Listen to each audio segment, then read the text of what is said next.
This is a photograph of Mr. Hiraga's family, taken about 40 years ago.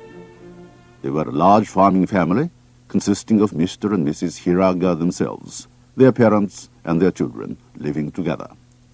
At that time, it was an average family size in a farming community.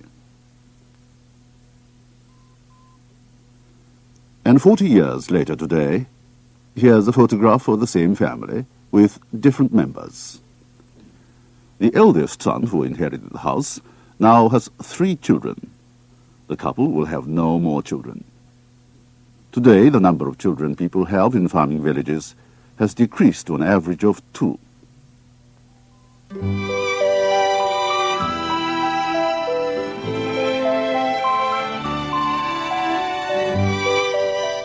Nowadays, the Japanese farmers have widely adopted modern means of agricultural work to save time and labor for better lives. These days, most farmhouses have become much better in appearance and function. Living environment has been improved a great deal with greater comfort and healthy conditions, bringing about a sophisticated lifestyle in rural areas. How then has it been brought about? Now, let's find out how things have been improved. The nation's defeat in the Second World War was immediately followed by serious food shortages throughout the country, and a great inflow into farm villages of evacuees, unemployed people, repatriated soldiers and civilians from overseas assignment, and so on, who numbered as many as 10 million.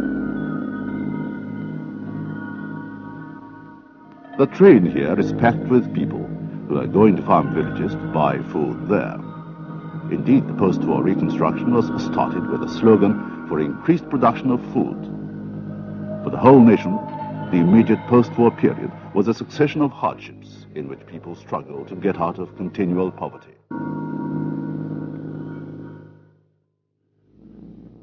This is a pre-war scene of rice delivery, commonly seen in farming villages. Before the war, the farm villages had about 70% of tenant farmers who earned their living by leasing the land from their landlords. Most of them were financially hard up, and their children could hardly receive proper education.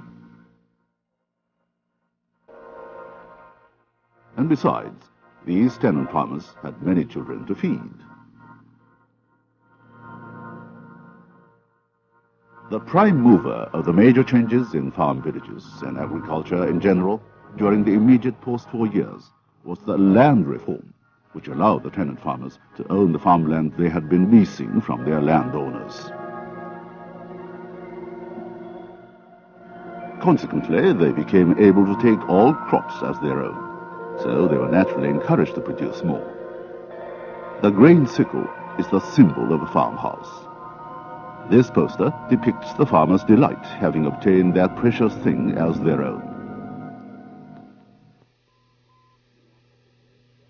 Soon after the war, Japanese farmers were still using cattle and horses for plowing. In the old days, farm work, such as rice planting, required a number of people, and it was really hard work.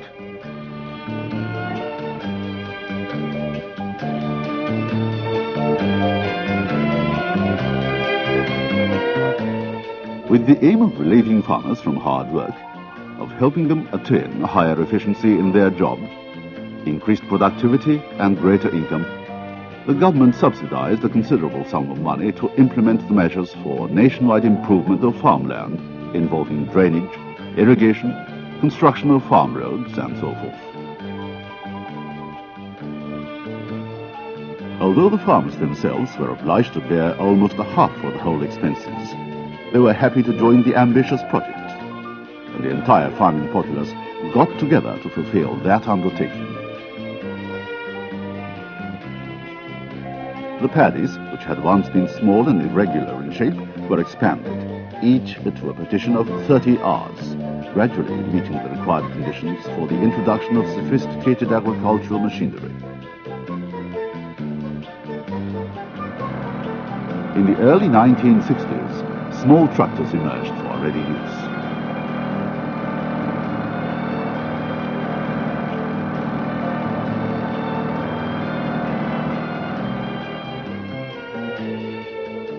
soon the multi-purpose tractor made its appearance.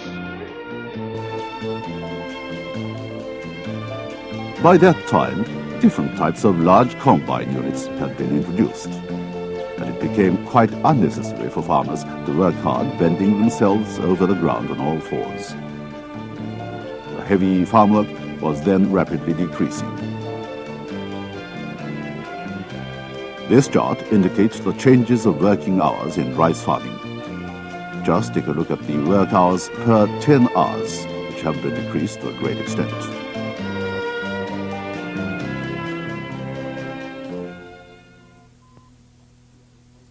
In the meantime, the agricultural cooperative was organized, and all farmers became its members.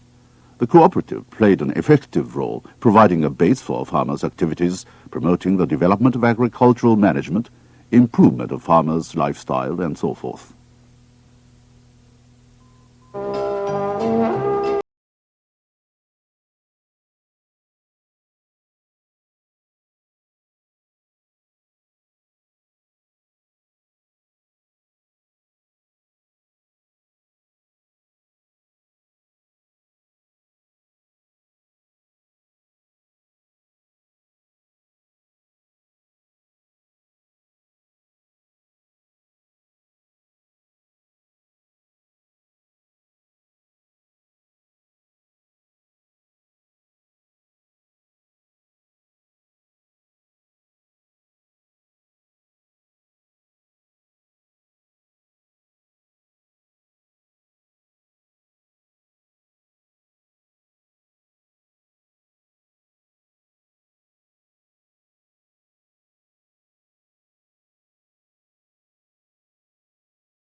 Cultural and happy home, the lifestyle improvement official recommended them to work out a plan for a rationally organized lifestyle by keeping household accounts and improving the rural life in general.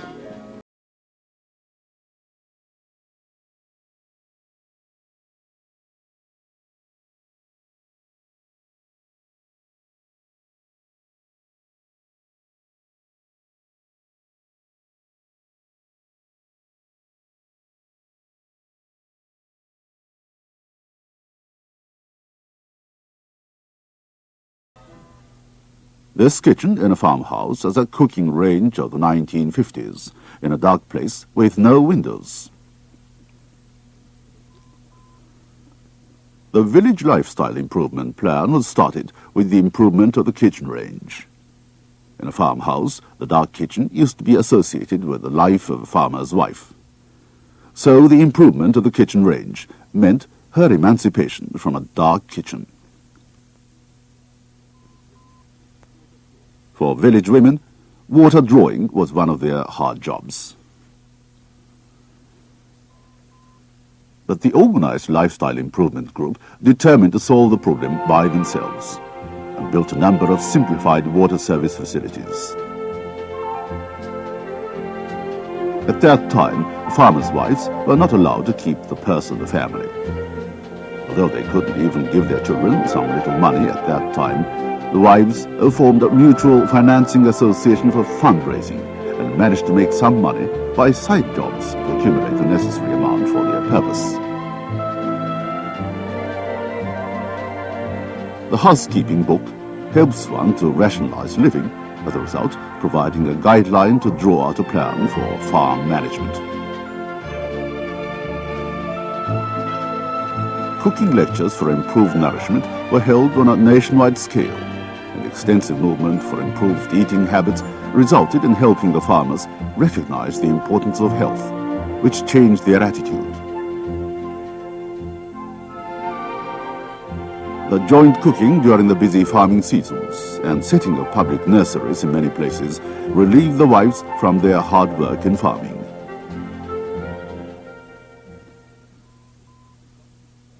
Meanwhile, the government established health clinics across the country to minimize infant mortality. Here, a village woman is consulting a health nurse on the village itinerary. In those days, infant mortality in rural areas was extremely high as a result of unfavorable living environment, lack of health education, and heavy work forced on women in farming villages. In these circumstances, the health nurses and midwives were assigned to rural areas to play a significant role in helping people work out a family planning while intensively supporting the health and welfare movement in rural areas. Also, the village women in many regions played an active part in the movement to prevent the deaths of infants. Starting with the kitchen range improvement, the movement for improved lifestyle in farming villages gradually involved the entire village populace from within, thus changing the attitudes of women in the right direction.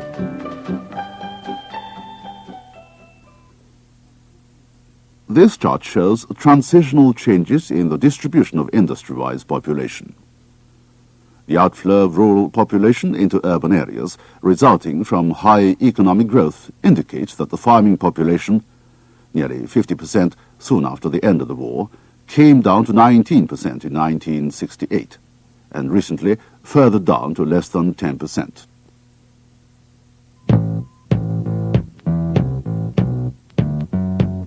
Young people in rural areas constantly flowed into cities as a result of agricultural modernization, the increasing workforce redundancy, and the more than 10% annual high economic growth triggered by the 1964 Olympic boom.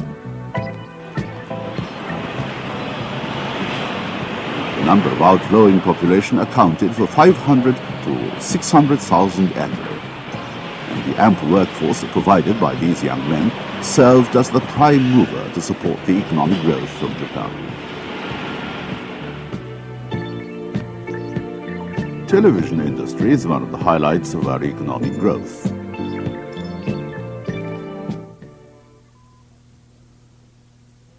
The chart here represents the per household income comparison of farmers and urban wage earners. In 1951, the per capita income of a farming household accounted for about 40,000 yen, while that of an urban wage earner about 42,000 yen. The difference gradually became larger, and in 1957, the farmer's per head income came down to a 60 to 70% level of the wage earners. To reduce these differences in income between farmers and ordinary wage earners, consequently those in productivity between agriculture and manufacturing industry, the Agricultural Basic Law was established. Together with the land reform, the Agricultural Basic Law greatly changed Japanese agriculture and rural areas as an important part of the post-war national policies.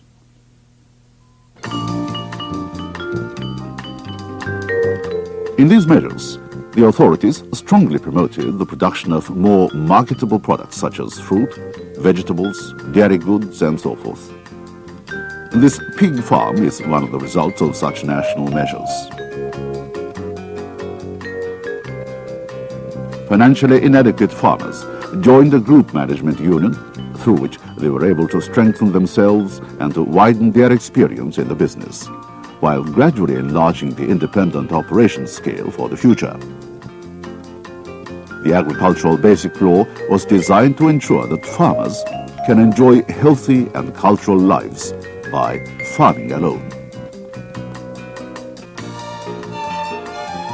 The early 1960s saw a dramatic industrial boom of electrical home appliances such as television sets and washing machines. These durable consumption items began to find their way into rural communities.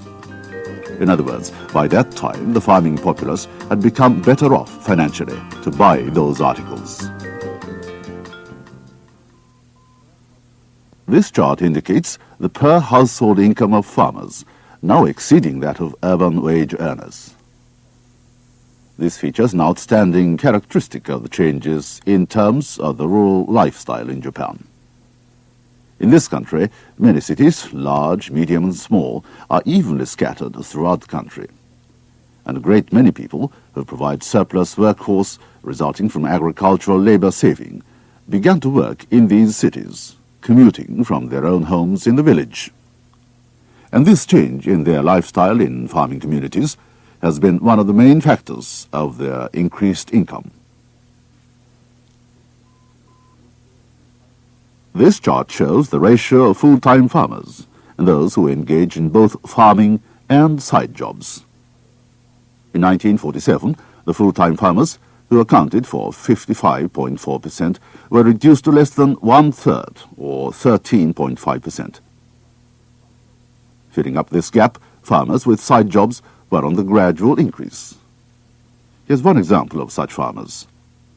Parents are full-time farmers, but the children work at offices in town. Or the husband is an office worker, while the wife at home is engaged in farming. This social phenomenon, however, poses another new problem in Japanese agriculture.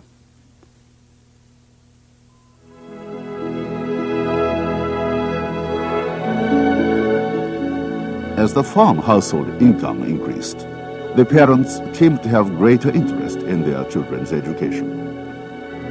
This is a primary school class in a farm village about 30 years ago.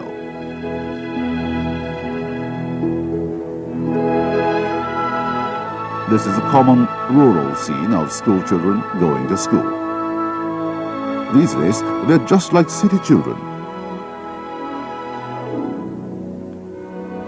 Nowadays, children in rural areas have their own studies.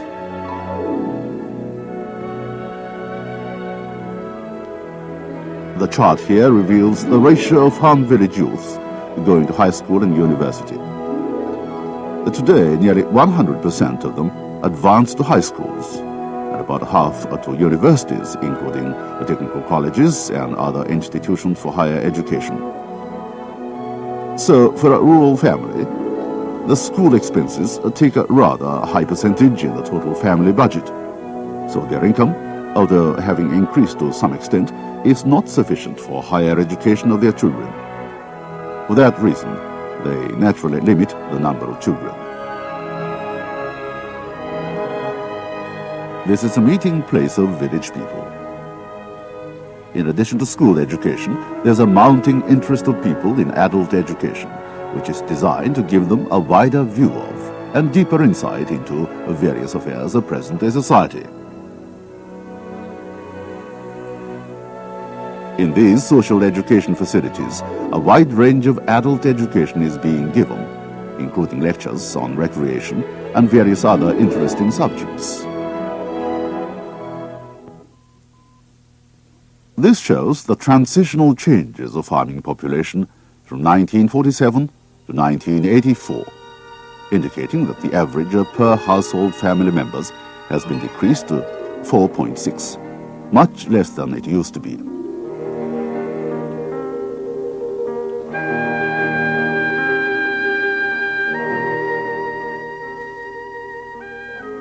The unfortunate reality of high infant mortality in rural areas has now been much improved with less births and far less deaths.